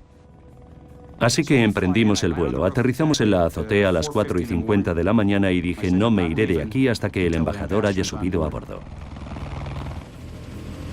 Uno de los marines arrió la bandera, la dobló, acompañó al embajador hasta la zona de aterrizaje en la azotea de la embajada y le entregó la bandera. Y eso fue todo. El comandante King se acercó al coronel Madison y le dijo: se acabó, solo estadounidenses a partir de este momento. Madison le contestó: y un cuerno, tenemos a toda esta gente aquí. King le replicó: señor, eso no va a suceder, es una orden presidencial. Y Madison dijo: voy a consultarlo con el embajador. Estaba realmente furioso. King le dijo: no puede, está ahí. Y señaló el CH-46 que se alejaba volando.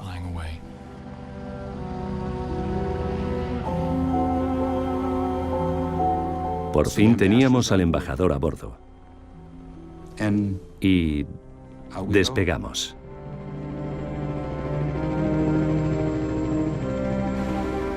Aterrizamos en el Blue Ridge. Unas 20 o puede que 25 personas bajaron del helicóptero con el embajador y allí acabó todo. Volé 18 horas y media seguidas. Graham Martin parecía muy cansado, tenía un aspecto demacrado. Estoy seguro de que la presión que soportaba era inmensa. ¿A qué hora se produjo el cese de la evacuación? ¿El cese de la evacuación? De no haber sacado al embajador, todavía estaríamos volando porque se negaba a poner fin a la evacuación. Creo que sobre las 3. ¿Las 3 de la mañana? A las 3:45.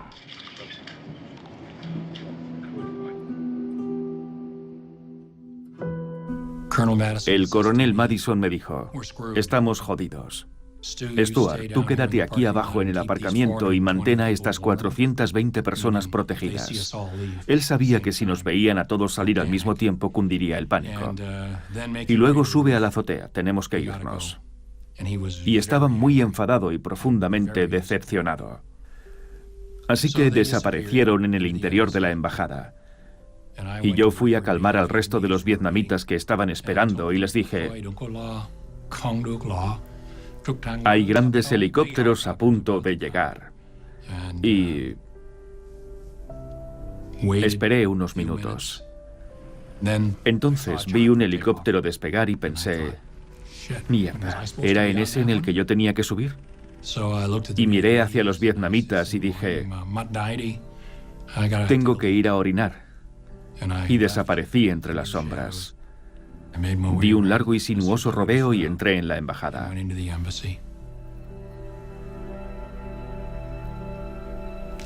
Pensé en lo profundamente injusto que era todo aquello. Pensé que tal vez debería decir: no pienso irme hasta que ellos se vayan, porque se lo había prometido. Pero luego me dije: no seas estúpido, tal vez han comenzado ya a derribar helicópteros.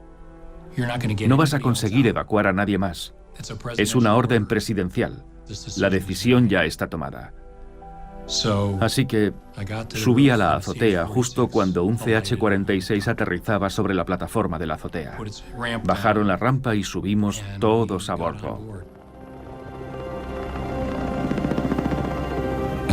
Mientras despegábamos, la puerta seguía abierta. Y abajo, en el aparcamiento, pude ver al grupo de 420 personas. Estaban en el mismo sitio en que los habíamos dejado.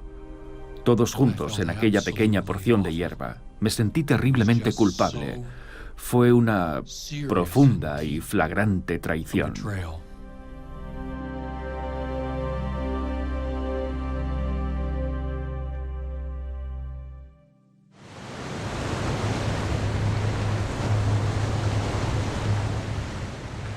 Más tarde, aquella misma noche, me quedé bastante sorprendido cuando recibí la orden de acercarme al buque insignia. El almirante quiere hablar contigo. Mi primera reacción, como la de cualquier oficial, fue pensar ¿qué hemos hecho?, sin darme cuenta de que nos habían elegido para una misión especial. Teníamos que recoger a una persona. Tenía 30 años, subió a bordo vestido de civil y al capitán le dijeron que debía seguir las instrucciones de aquel tipo. Subí a bordo del Kirk y me reuní con el capitán Paul Jacobs. Lo primero que me dijo fue: joven, no estoy acostumbrado a que civiles extraños suban a bordo de mi barco armados en mitad de la noche. Y yo le respondí: capitán, le aseguro que yo tampoco. Olía a oficial de la Marina. Un oficial sabe reconocer el olor de otro. Así que consulté el libro azul y vi que se había graduado en la Academia Naval. A partir de ese momento no hubo problemas. ¿Qué quieres hacer? Y trabajamos juntos en equipo. Navegamos hacia la isla Conson y en la pantalla del radar vimos que aparecían numerosos puntos luminosos. Y recuerdo que al amanecer, cuando despuntó el sol, apareció lo que habíamos visto por la noche en el radar en persona. Había docenas de barcos. Y no eran solamente buques navales de Vietnam, sino también barcos civiles. Y todos iban completamente atestados de gente.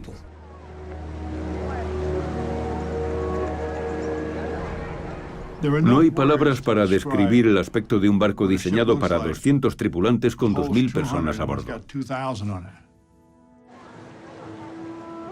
No creo que nadie entendiera la verdadera magnitud de lo que estaba ocurriendo hasta que vimos lo que teníamos ante nosotros. Era como una imagen sacada del Éxodo. Nuestra misión era ayudar a aquellos barcos a entrar en aguas internacionales. Pero ahora iban cargados hasta los topes de gente. Mi primera reacción fue: ¿cómo diablos vamos a hacer esto? La mayoría de los buques navales vietnamitas estaban inoperativos en el agua. Algunos estaban anclados, otros iban sencillamente a la deriva. Así que enviamos personal de ingeniería y personal técnico para ver qué podíamos hacer para ayudarles a continuar la marcha. Algunos de los barcos habían sido alcanzados por fuego enemigo cuando descendían por el río Saigón. Uno de los barcos había sufrido un fuerte impacto y se estaba hundiendo. Así que se había colocado junto a otro de los buques de la Armada vietnamita. Habían alcanzado un tablón de madera entre los dos buques para que los civiles y el personal de la Marina del barco dañado cruzaran al barco que estaba en buenas condiciones. El mar estaba movido y el paso era un tanto precario. En un momento dado, a un joven vietnamita le entró el pánico mientras una niña estaba cruzando la tabla. Intentó avasallarla para cruzar antes que ella y la niña cayó entre los dos barcos. Al parecer, uno de los hombres vietnamitas empujó a una chica y ella se mató. Se ahogó entre los dos barcos y estuvo a punto de cundir el pánico. Un soldado vietnamita disparó a aquel tipo y se restableció el orden. Dijeron: nadie va a empujar ni avasallar a nadie a bordo de este barco. Y a partir de ese momento la gente se calmó.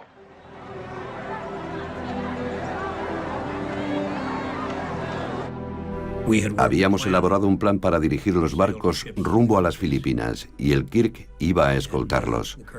Pero el hecho de que los barcos fueran repletos con un número indeterminado de civiles era un punto bastante problemático. El gobierno de Estados Unidos tenía ya dificultades con los refugiados en los buques de guerra estadounidenses. Y allí había otras 30.000 personas o más con las que lidiar. Estuvimos despiertos toda la noche hablando del tema. Estoy convencido de que si les hubiésemos enviado o llevado de vuelta, los habrían matado a todos. Así que Armitage decidió llevárselos, aunque no tenía autorización de Washington para hacerlo. Pensé que era mucho más fácil pedir perdón que pedir permiso. Así que tomamos la decisión y vinieron todos con nosotros.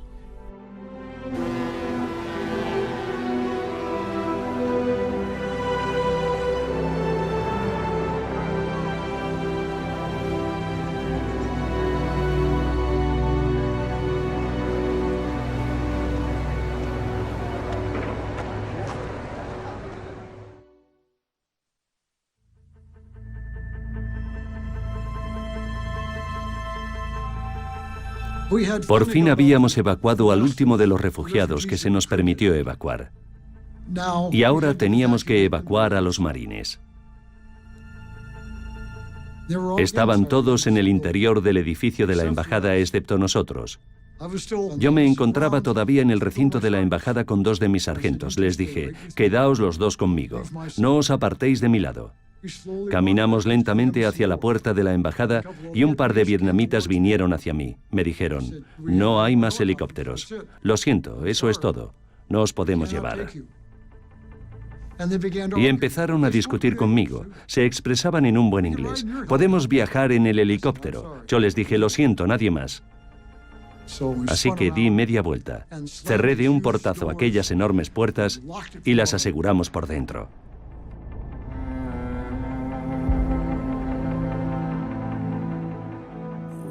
Me quedé dormido de vez en cuando, pero en un momento dado me despertó un ruido diferente.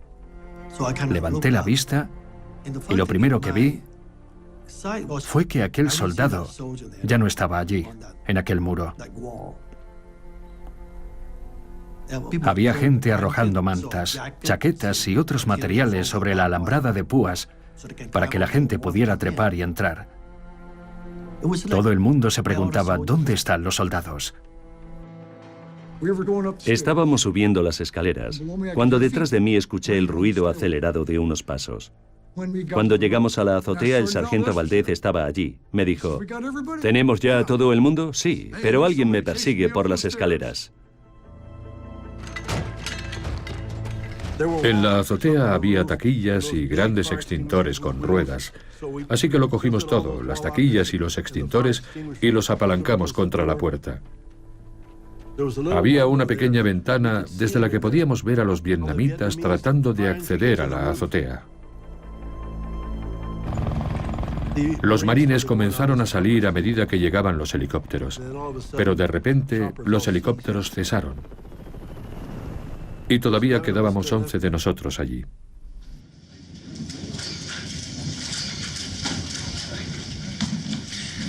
La sesión informativa se ha retrasado hasta que la evacuación estuviera completada y todos los helicópteros están ahora en el aire. El presidente quiere felicitar al personal de las Fuerzas Armadas que la ha llevado a cabo, así como al embajador Graham Martin y al personal de su misión por el gran servicio que han prestado en condiciones muy difíciles. Nos comunicaron que Martin había salido en el último helicóptero y que la evacuación había terminado. Estoy seguro de que todos los estadounidenses que querían salir han salido ya. Así que dimos una sesión informativa. Pues bien, finalmente no fue el último helicóptero, porque se había cometido otro tremendo error. No había más helicópteros. Y allí estábamos nosotros, sentados alrededor de la azotea, mirándonos unos a otros, preguntándonos qué iba a pasar, si realmente se habían olvidado de nosotros. Cogí mi radio y empecé a decir, Marina de los Estados Unidos, aquí la embajada estadounidense, solicitamos evacuación inmediata. Y lo repetí una y otra vez. La única opción que teníamos era permanecer sentados en aquella estúpida azotea como un blanco fácil. Y yo no dejaba de pensar, ¿dónde están los norvietnamitas? Sobre las 7:45 de la mañana empezamos a ver a los norvietnamitas llegando por carretera. Pensé, ¿qué les impide bombardear el tejado de nuestra embajada y hacernos saltar por los aires? Si un tanque efectúa un disparo y alcanza el edificio, eres hombre muerto. Así que no me gustaba la idea de estar allí arriba. Pero ¿a dónde podíamos ir? Finalmente miré hacia el cielo y vi un punto negro. Cuando aquel helicóptero aterrizó, les dije a los marines, vamos, subid. Fui el último en subir. Y cuando puse el pie en la rampa, me caí. Me colgué de ella y la rampa empezó a ascender. La rampa se estaba cerrando y yo hice lo que aprendí cuando fui entrenado en mi primer turno de servicio. Así que empecé 1, 2, 3, 4, 5, 6, 10, 10. 1, 2, 3, 4, 5, 6, 10, 10. Miré al jefe de equipo y le dije, baja la rampa. Sabía que me faltaba un hombre. Recuerdo que miré hacia la rampa y había 2 manos agarradas a ella. Así que los marines me agarraron y tiraron de mí. Salimos, según mi reloj, a las 7:58 hora de Saigón y fuimos las últimas 11 personas.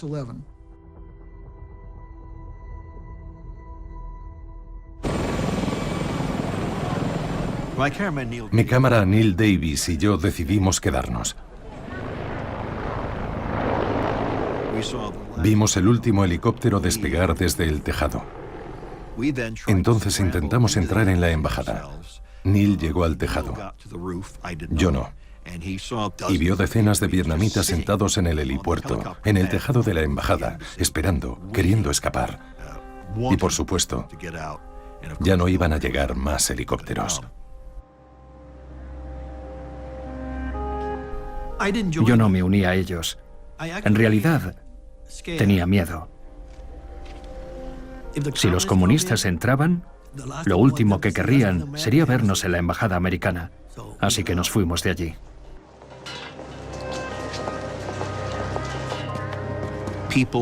La gente entraba y salía de los edificios, y literalmente cualquier cosa que no pudiera sujetarse o no estuviera sujeta se la llevaban. Todos los recuerdos de la oficina del embajador se los llevaron. Casi ladrillo a ladrillo, la embajada fue desmantelada. Fue un saqueo normal y corriente, pero también algo más que eso.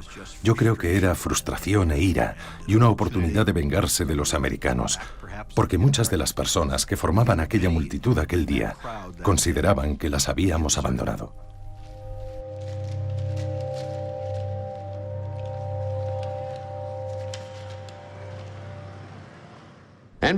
Jim Lurie, corresponsal de NBC News, es uno de los pocos americanos que quedan en Saigón, la ciudad en la que el presidente Duong Van Minh habló a través de la radio y dijo al Vietcong que su país se rendiría incondicionalmente y que había ordenado a su ejército de poner las armas. Desde Saigón, mediante conexión radiofónica, Lurie informa sobre la rendición. En palabras del general Minh, estamos aquí para entregaros el poder del gobierno para evitar un derramamiento de sangre. Es un cese del fuego unilateral y una rendición incondicional.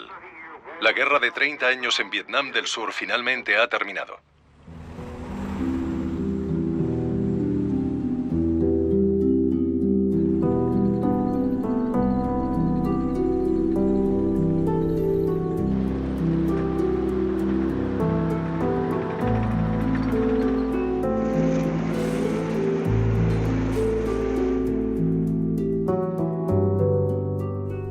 Lo primero que hice fue destruir mis documentos, mis insignias.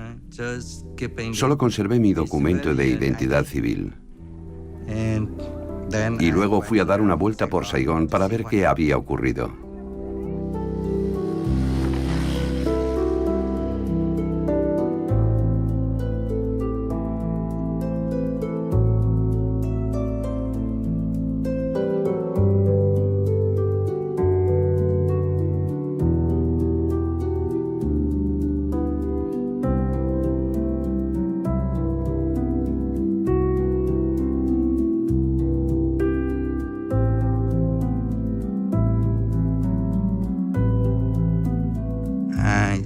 Vi a muchos soldados subvietnamitas en ropa interior.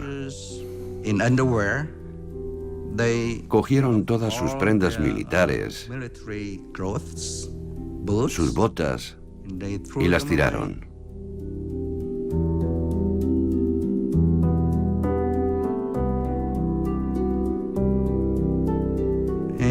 Y pensé, bueno, ¿qué les ha ocurrido? Y a mí mismo, claro.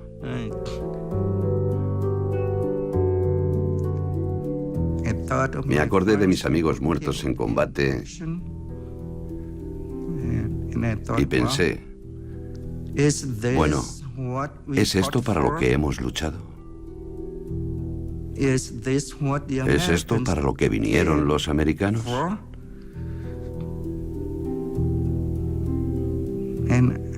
Y no tenía la respuesta.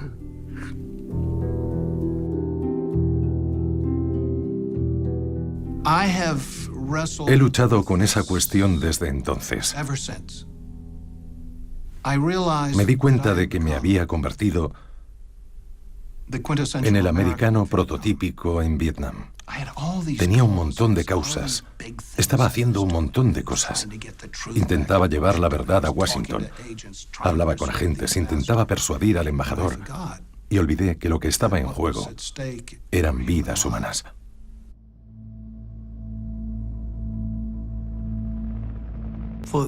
Durante años después de aquello, seguí oyendo ese ruido en mi cabeza, ese sonido. En plena noche, daba un salto y pensaba que un helicóptero venía a recogerme. Lo llamaba sueño en el viento. Más tarde, descubrimos que la flota estaba allí, que podías simplemente coger una barca e ir hasta ella. Recogían a todo el mundo. Si eras capaz de llegar hasta allí, subías a bordo. Y yo no lo sabía. De modo que...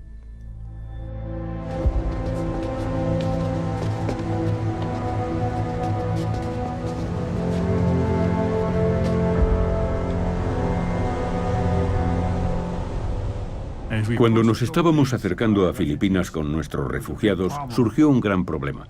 No nos dejaban entrar.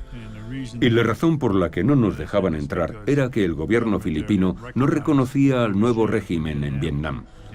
Y los barcos que escoltábamos portaban todos banderas subvietnamitas. Y la solución fue sustituir las banderas de todos los barcos con banderas estadounidenses. Le pedí al almirante de la Marina de los Estados Unidos que nos permitiera realizar una ceremonia solemne de bajada de banderas en los barcos.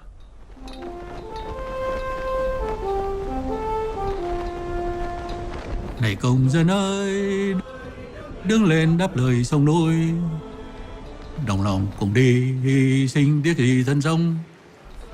Tôi đã hát không biết bao nhiêu lần. Yo había cantado el himno de mi país muchas veces, pero nunca había sentido lo que sentí aquel día. Tenía 42. Era un viejo lobo de mar, pero no pude contener las lágrimas. Me di cuenta de que lo había perdido todo. Había perdido mi adorado país. Bajaron la bandera vietnamita. La gente lloraba. Fue muy emotivo para ellos. Perder su país, su bandera, su barco, lo habían perdido todo. Y entonces izamos la bandera de Estados Unidos. Intentamos hacerlo con la máxima dignidad posible.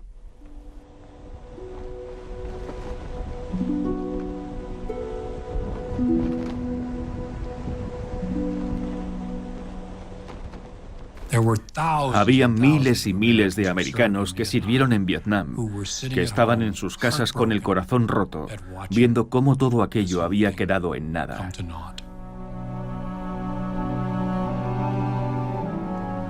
El final de abril de 1975 representó una especie de microcosmos de toda nuestra actuación en Vietnam. Promesas hechas de buena fe, promesas rotas, gente dolida porque no supimos estar a la altura de las circunstancias. Toda la guerra de Vietnam es una historia que transpira eso. Pero por otro lado, a veces hay momentos en los que la gente buena está a la altura